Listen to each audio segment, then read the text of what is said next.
Good morning, Crestwood. Happy Wednesday to you. Hope you all are doing well on this Wednesday, December 21st, winter solstice. That means it's the shortest day of the year.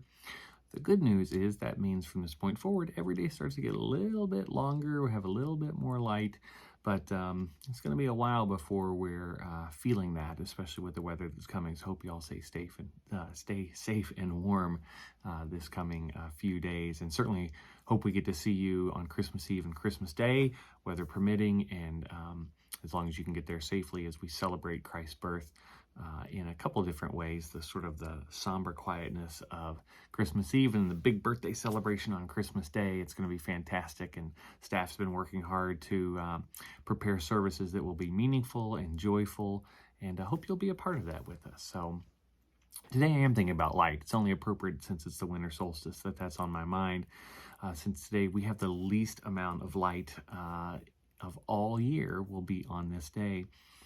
And I juxtapose that with how much light is a theme for this season of Advent. We light candles to remind us of the hope, peace, joy, and love that Christ brings us. We'll light the Christ candle on Christmas Eve. We'll hold up candles when we sing Silent Night. Light is so much a part of our understanding of this season. But it's really bigger than that. It's really a call to us, a reminder to us that the light that is coming into the world through the birth of Jesus Christ is a light that continues to shine on all year long. And not only shines on through remembering that Jesus comes on Christmas, it shines on through each one of us. And one of the joys for me this season has been watching how we have shown that light into this world through all the different ways that we have helped people have a Merry Christmas, through our angel tree gifts and our Nest food boxes, through the scarves and gloves and hats that we're collecting, all the ways that we are shining Christ's light into the darkness of this world. And that darkness can take so many forms. It can be the darkness of our own depression and loneliness. It can be the darkness of broken relationships. It can be the darkness that we see in our community and in our world through violence and racism. Into all that darkness, we are called to shine a light. And I'm so humbled by the way I see Crestwood doing that. I got to participate in a nonprofit Operation Secret Santa this week, and the work that they are doing to provide memories for kids this Christmas. It's just amazing, and that's been replicated over and over and over again by people, Christians, non-Christians, believers, people of other faiths. We're all shining that light. I don't think that light is exclusive to us as Christians. That light is given to everyone to shine, and whether or not you attend a church or are religious doesn't determine whether you can shine that light. And so I'm so glad to see how many people are shining that light. Last night, a group of about 19 of us went Christmas caroling to some of our elderly folks here in the church, and it was so wonderful to be able to share those songs and to see the light on their face when they heard us singing to them.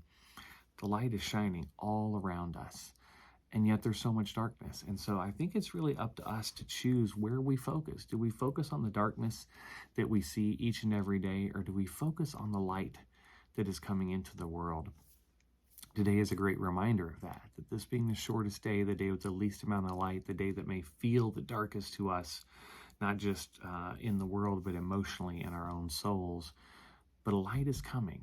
A light is coming that's going to illuminate those dark places, that's going to remind us of the warmth of God's love for us, that is going to shine a light on maybe what our next step is in faith. But that's what Christ promises us each and every year. Christ promises us the light. And so we celebrate that this Christmas, and I certainly look forward to celebrating that with you. But never forget that light is not only in the world, that light is in you. And one of the calls that's placed on your hearts is to shine that light into this world. How are you going to do that this Christmas? How are you going to be a light to someone else's darkness? You have that power. You have that ability. Because Christ says to us, you are the light of the world. That's a huge responsibility, but also a huge blessing that we have. And so if we're not finding ways to shine that light into the darkness, then we're putting that under a bushel basket. And Christ says that's not what you do with the light I've given you. You shine it. So I want to encourage you, Crestwood, how can you shine Christ's light today? How can you, on this shortest day of the year, extend the light to someone else so that they can feel that? Maybe it's an extra tip to a server. Maybe it's a kind word to someone who seems to be having a bad day. But I want to encourage you, go outside your comfort zone. Don't just shine the light to people you know. Who's someone that you're going to encounter today that needs to see the light, that needs to feel the warmth of Jesus Christ? You have that power, Crestwood. You are the light of the world. Go shine it. God bless you, Crestwood.